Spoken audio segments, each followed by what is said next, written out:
မကွေးတိုင်းဒေသကြီးမင်းဘူးစကုမြို့နယ်ထဲမှာထူးခြားတဲ့ရိုးရာလက်မှုပညာတစ်ခုနဲ့တံမွေးဝမ်းကြောင်းပြုနေတဲ့ရွာကလေးတစ်ရွာရှိပါတယ်။အဲ့ဒီရွာကတော့ရွာသားရကျေးရွာပါ။ဒီရွာကလေးဟာမြမရိုးရာမြေအိုးလုပ်ငန်းကြောင့်တနိုင်ငံလုံးအတိုင်းအတာနဲ့နာမည်ကျော်ကြားသလိုဒီကထွက်တဲ့ဦးတွေဟာလည်းအရေးသွေးပိုင်းမှာစံတင်လောက်အောင်ကောင်းမွန်လှပါတယ်။ရွာသားရရဲ့အိုးလုပ်ငန်းဟာမနေ့တနေ့ကမှစတင်ခဲ့တာမဟုတ်ပါဘူး။လွန်ခဲ့တဲ့နှစ်ပေါင်း100ကျော်ဘိုးဘွားပြည်တွေနေလက်ထက်ကလေးကဒီမြေဒီရေကိုအခြေခံပြီးအခြေချခဲ့တဲ့မီယိုးဖလာလုပ်ငန်းတစ်ခုပဲဖြစ်ပါတယ်။အိုးကောင်းတစ်လုံးဖြစ်ဖို့အတွက်ပထမဆုံးအဆင့်ကတော့မြေစည်းကိုစနစ်တကျပြင်ဆင်ရတာပဲဖြစ်ပါတယ်။အနီးအနားမှာရှိတဲ့ချောင်းဘေးမြောင်းဘေးတွေကရတဲ့မြေနီနဲ့မြေနက်ကိုအချိုးကျရောဆက်ရပါတယ်။အိုးသားခိုင်မာဖို့အတွက်တဲနုကိုထည့်သွင်းရသလိုအိုးဖုတ်တဲ့နေရာမှာလောင်စာအဖြစ်အသုံးပြုဖို့ထင်းနဲ့ကောက်ရိုးတွေကိုလည်းကြိုတင်စုဆောင်းရပါတယ်။အိုးတစ်လုံးဖြစ်လာဖို့ဆိုတာစိတ်ရှည်မှုနဲ့ကျွမ်းကျင်မှုပေါင်းစပ်ရတဲ့အမှုပညာတစ်ခုပါ။ပထမဆုံးရရှိလာတဲ့မြေတွေကိုရေစိမ်အမိုက်တိုက်ဖယ်ပြီးတမအောင်နှံ့ဆက်အောင်နေပေးရတာဖြစ်ပါတယ်။ပြီးရင်တော့အိုးထိန်ဆက်ပေါ်တင်ပြီးလက်နဲ့ပုံဖော်ပေးရပါတယ်။ပုံထွက်လာတဲ့အိုးစုကိုတစ်သားခက်ပြားနဲ့မြေလုံးလေးတွေသုံးပြီးအိုးသားညီညာအောင်ပုံကျအောင်ပြန်လဲရိုက်ခတ်ပေးရပါတယ်။ဒါကိုအိုးရိုက်ခြင်းလို့ခေါ်ပါတယ်။ပြီးရင်တော့အိုးတွေကိုအရိပ်ထဲမှာတဆင့်နေပူထဲမှာတဆင့်စနစ်တကျအချောက်လှမ်းပေးရတာဖြစ်ပါတယ်။အိုးတွေခြောက်သွားပြီဆိုရင်တော့နောက်ဆုံးအဆင့်ဖြစ်တဲ့မီးဖုတ်ခြင်းကိုစတင်ရတာဖြစ်ပါတယ်။အပူချိန်ဒီဂရီထောင်ချီရှိတဲ့အိုးဖိုကြီးတွေထဲမှာတညလုံးမီးတိုက်ရပါတယ်။ဒီလိုမီးတိုက်မှသာမြေစည်းဟာမာကျောတဲ့ကြွေသားလိုအိုးသားအဖြစ်ပြောင်းလဲသွားတာဖြစ်ပါတယ်။ရွာသားရအိုးတွေတနိုင်ငံလုံးအတိုင်းအတာနဲ့နာမည်ကြီးရတဲ့အချက်၅ချက်ရှိပါတယ်။အဲ့ဓာတွေကတော့တဘာဝအတိုင်းရေအေးမြမှုတန့်စင်တဲ့မြေသားအရေးအသွေးနဲ့မြေနဲ့တင်းတင်းလေးရှိမှုမကျွတ်ဖဲကြစ်လက်ခိုင်မာတဲ့အတွက်တံမွေးဝမ်းကြောင်းကြာရှည်ခံမှုစက်ရန်နေရမပါပဲရှေးမှုမပြတ်လက်မှုအတက်ပညာစစ်စစ်ဖြစ်မှုနဲ့ရှေးရခင်နန်းသုံးအဖြစ်ကလေးကရှိခဲ့တဲ့ဒေသန္တရနာမည်ကုံသတင်းလိုပဲဖြစ်ပါတယ်။ရွာသားရအိုးရရဲ့ထူးခြားချက်ဖြစ်တဲ့ရေအေးမြမှုဟာသိပ္ပံနည်းကျအကြောင်းရင်းတွေရှိနေပါတယ်။မြေစည်းနဲ့တဲနုကိုအချိုးကျရောဆက်ထားတဲ့အတွက်အိုးသားမှာသေးငယ်လုံးနဲ့လေဝင်ပေါက်လေးတွေစနစ်တကျဖြစ်ပေါ်နေပါတယ်။ဒီအပေါက်လေးတွေကနေတဆင်အိုးထဲကရေဟာ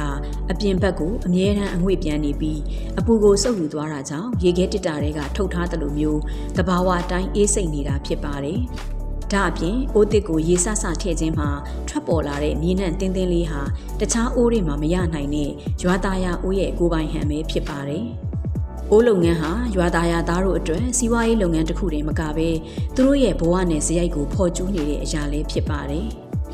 အိုးရိုက်တဲ့အတန်တွေဟာရွာရဲ့နက်နက်ခင်းတိုင်းမှာတေးဂီတာတစ်ခုလိုပဲ့တင်ထက်နေတတ်ပါတယ်။အဖိုးဖွားတွေကမြည်ဖြစ်သူတွေကိုလက်ဆင့်ကမ်းတင် जा ပေးရင်မိသားစုအလိုက်ဝမ်းဝန်းလောက်ကင်ကြတာဟာချစ်စရာကောင်းတဲ့ရိုးရာဓလေ့တစ်ခုပါ။ပူပြင်းတဲ့မီးဘိုဘေးမှာပင်ပင်ပန်းပန်းလောက်ကင်ရပေမဲ့အရေးသွေးကောင်းတဲ့အိုးတလုံးထွက်လာတိုင်းသူတို့ရဲ့မျက်နှာမှာဂုံယူဝမ်းမြောက်တဲ့အပြုံးတွေကိုမြင်တွေ့နိုင်ပါတယ်။ရွာသားရအိုးတလုံးရဲ့အပြင်ဘက်မျက်နှာပြင်ကိုကြည့်မယ်ဆိုရင်လက်ရသေးသက်ပြီးညင်ညာတာကိုတွေ့ရမှာဖြစ်ပါတယ်။ဒါဟာအိုးရိုက်တဲ့အဆင့်မှာအသုံးပြုတဲ့တစ်သားခက်ပြားနဲ့မြေလုံးလေးတွေရဲ့အားတွေမကပဲအိုးလုပ်ပညာရှင်ရဲ့လက်ချောင်းလေးတွေနဲ့စိတ်အာရုံစူးစီးမှုကြောင့်လည်းဖြစ်ပါတယ်။အိုးတလုံးချင်းစီကိုစက်ယုံထုတ်ပစ္စည်းတွေလိုပုံစံခွက်နဲ့လောင်းမထုတ်ဖဲလူကိုယ်တိုင်စိတ်ရှည်လက်ရှည်ပုံဖော်ရတာကြောင့်အိုးတိုင်းမှာဖန်တီးသူရဲ့ဝိညာဉ်နဲ့အမှုပညာလက်ရာတွေကိန်းအောင်နေပါတယ်။ဒီလိုအနုစိတ်တဲ့လုပ်ငန်းစဉ်တွေကြောင့်ပဲရွာသားရအိုးဟာမြမရိုးရာအသုံးဆောင်ပစ္စည်းတွေထဲမှာဂုံယူစရာပြကွက်တစ်ခုဖြစ်နေရတာပါရွာသားရကျေးရွာကထွက်ရှိတဲ့မြေတွေပစ္စည်းတွေဟာတောက်ရည်အိုးတွေမကပဲအမျိုးအစားစုံလင်လာပါတယ်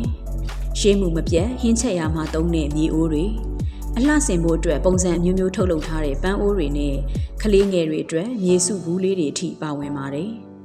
ဒီပစ္စည်းတွေကိုဒေတာရင်းတွေမကပဲဝေးလံတဲ့မြို့ကြီးပြကြီးတွေစီအထိကုန်ကားကြီးတွေနဲ့တင်ပို့ကြသလိုအေယာဝတီမြစ်ကြောင်းတိုင်းမော်တော်လှေတွေနဲ့လည်းဖြန့်ချီကြပါတယ်။ရွာသားရအိုးဆိုတဲ့အမည်ဟာဝယ်ယူသူတွေအတွက်ယုံကြည်စိတ်ချရတဲ့အမှတ်တစိတ်တစ်ခုလိုဖြစ်နေပြီးအလှူအတန်းနဲ့ပွဲလန်းသဘင်တွေမှာအထူးတလဲမှားယူအသုံးပြုရတဲ့အထိနာမည်ကျော်ကြားပါတယ်။